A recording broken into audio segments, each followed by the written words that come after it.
ये इंसानी प्रकृति है कि जो चीज आपको नहीं मिली है वही आपको सबसे ऊंची चीज लगती है।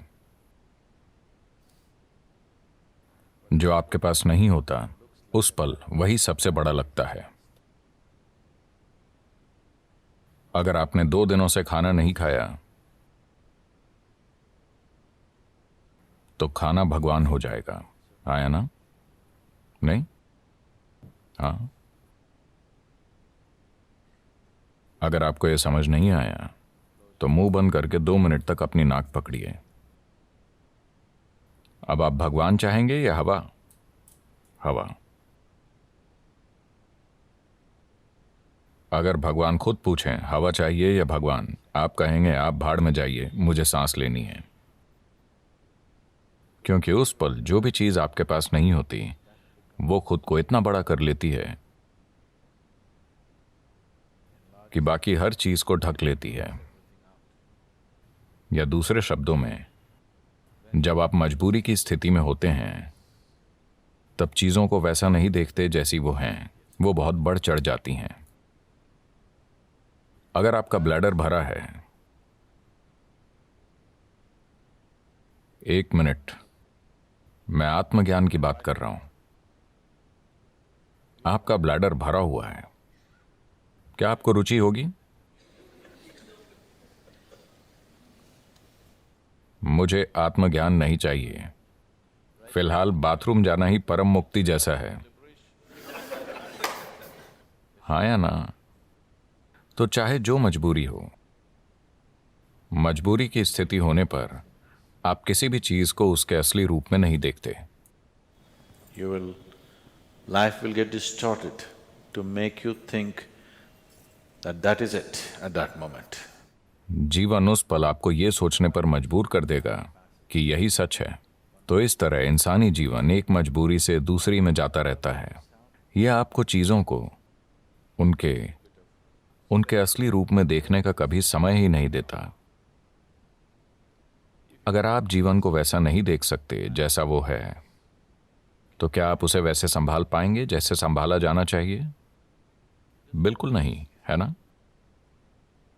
अगर आप चीजों को उनके असली रूप में नहीं देखते तो आप उन्हें वैसे नहीं संभाल पाएंगे जैसे संभाला जाना चाहिए।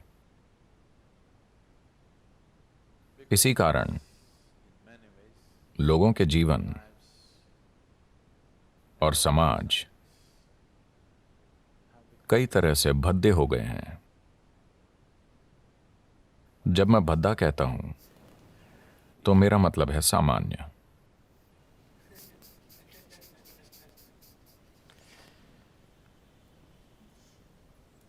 मैं एक स्कूल में 14-15 साल के बच्चों से बात कर रहा था।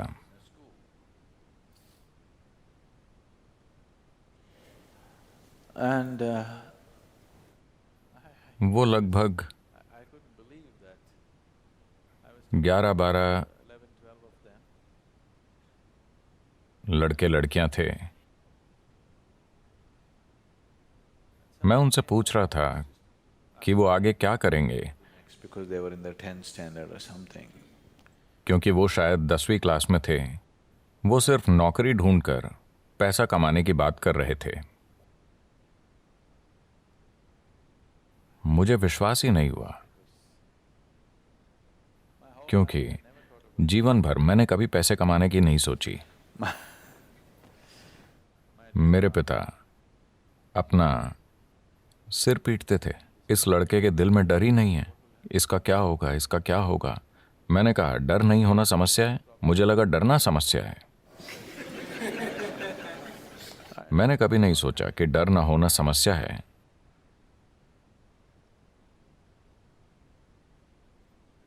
तो परमात्मा का हुक्म था कि मैं एक डॉक्टर बनूं, क्योंकि मेरे पिता डॉक्टर थे। 10 साल की उम्र में मैंने उनसे कहा, नहीं, ये तो मैं बिल्कुल नहीं बनूंगा, मैं डॉक्टर नहीं बनूंगा। पर रोज कोई ना कोई मुझसे कहता, तुम्हें सिर्फ एक डॉक्टर ही बनना चाहिए। आप भारतीय परिवारों को जानते हैं, डॉक्टर बनना ही पड़ता है। आजकल सॉफ्टवेयर सीखना पड़ता है। मैं मैं 8 दिन शिकागो में था। 2 दिन पहले ही मैं भारत आया। तो 8 दिन पहले मैं शिकागो में था और वहां एक भारतीय व्यक्ति से मैंने पूछा, आप क्या करते हैं? और क्या सदगुरु, यानी वो एक सॉफ्टवेयर इंजीनियर है।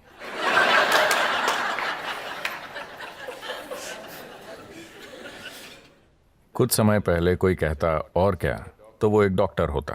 अब कोई कहे और क्या, तो वो एक सॉफ्टवेयर इंजीनियर है। वो डॉक्टर इसलिए नहीं बने कि उन्हें शरीर विज्ञान में रुचि थी। वो सॉफ्टवेयर इंजीनियर इसलिए नहीं बने कि उन्हें इलेक्ट्रॉनिक्स में रुचि है, बस पैसा कमाने के लिए। क्या ये जरूरी नहीं है? मैं ये नहीं कह रहा, मैं बस ये कह रहा हूं कि एक चींटी जिसका दिमाग आपसे 10 लाख गुना छोटा है, वो भी जीवन चला लेती है।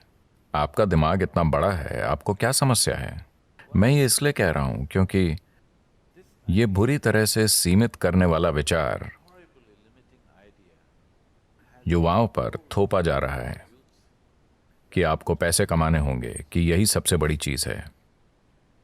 इतना बड़ा दिमाग होते हुए पैसा कमाना क्या वाकई कोई समस्या है? मैं जानता हूं कि सभी को यही मानने के लिए तैयार किया गया है, पर ऐसा नहीं है। मैं बता रहा हूं, ऐसा नहीं है। मानव चेतना के लिए पैसे कमाना एक मामूली चीज है, पर दुर्भाग्य से पूरी मानवता अपनी पूरी ऊर्जा और बुद्धि बस पैसा कमाने में लगा रही है। अगर दुनिया में ये नहीं बदलता, मैं ये नहीं कह रहा कि पैसे नहीं कमाने चाहिए, मैं बस ये कह रहा हूं कि इसे पूरी इंसानी चेतना पर हावी नहीं होना चाहिए। अगर आप एक छोटी उंगली से काम करें तो ये पैसे कमा लेगी। इसमें इतनी काबिलियत है। पूरी इंसानी प्रतिभा मुरझाकर मर गई है, सिर्फ इसलिए कि सभी सोच रहे हैं पैसे कैसे कमाएं, पैसे कैसे कमाएं। The moment they can earn a living, they will sit down and become fat. जब वो पैसा कमाने लगते हैं तो वो बैठे बैठे मोटे हो जाते हैं। आपको सोचना चाहिए, मैं इस जीवन के साथ क्या कर सकता हूं, है ना? आपको सोचना चाहिए, इस जीवन के साथ सबसे बड़ी चीज मैं क्या कर सकता हूं, क्योंकि एक दिन आप मर जाएंगे। क्या आप जानते हैं? क्या आपको पता है आप मर जाएंगे? तो मरने से पहले इस जीवन को परम संभावना तक पहुंचना चाहिए, है ना? मैं पैसे कमाता हूं, पैसे कमाता हूं, लोग गर्व से कहते हैं। आप क्यों नहीं देखते कि हर कीड़ा, हर पक्षी, हर जानवर, इस धरती का हर प्राणी जीवन चला रहा है? इतना गर्व कि मैं अपना जीवन चलाता हूं, इसमें इतना गर्व करने की क्या बात है? सभी अपना जीवन चला रहे हैं, है ना? सिर्फ इंसान ही इसे मुद्दा बना रहे हैं। बहुत बड़ा मुद्दा। जब मैं ये देखता हूं कि इंसानी बुद्धि जीवन चलाते चलाते कैसे कुर्बान हो गई है, तो विश्वास नहीं होता। मनुष्य कितना कुछ कर सकते थे, वो अद्भुत चीजें कर सकते थे, पर उसके बजाय वो पैसा कमा रहे हैं।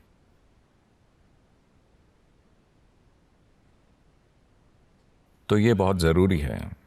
मैं सोच रहा हूं कि हम एक लहर शुरू करें, खास तौर से स्कूलों और कॉलेजों में, कि पैसे कमाना एक छोटी सी चीज है। ये जीवन का प्रमुख उद्देश्य नहीं है। एक छोटी उंगली से आप पैसे कमा सकते हैं। इस बड़े दिमाग के साथ जब चींटियां जीवन चला सकती हैं, तो इस दिमाग को पैसे कमाने के लिए संघर्ष करना चाहिए।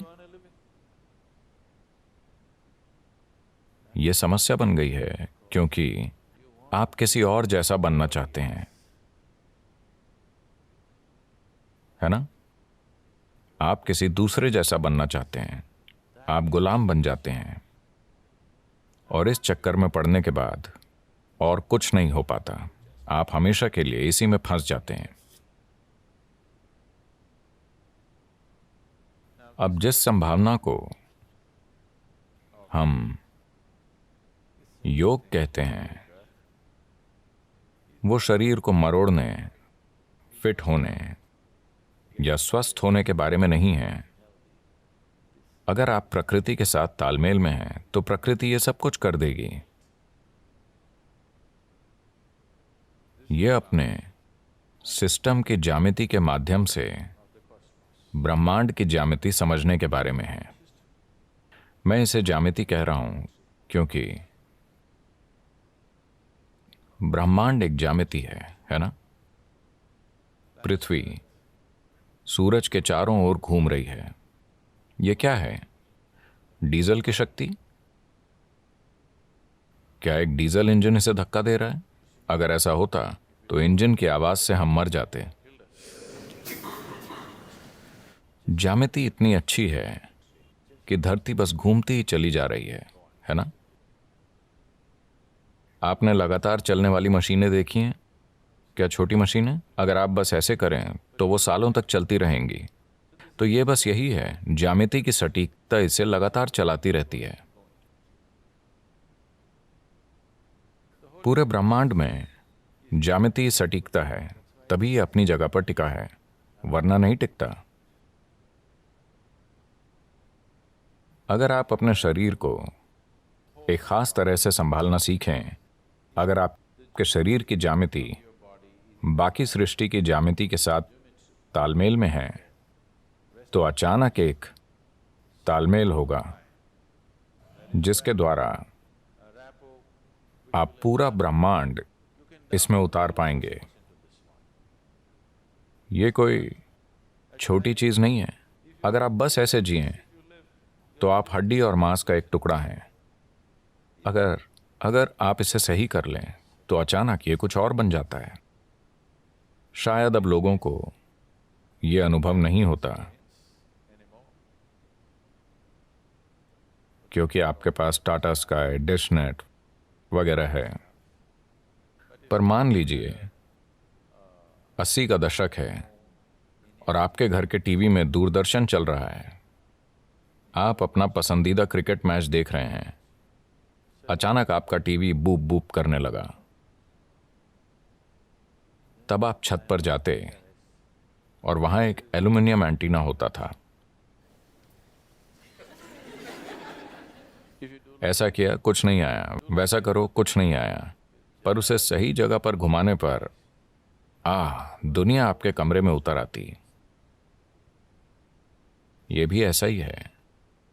अगर आप इसे सही रखना सीख गए तो पूरा ब्रह्मांड आप में उतर आएगा। तो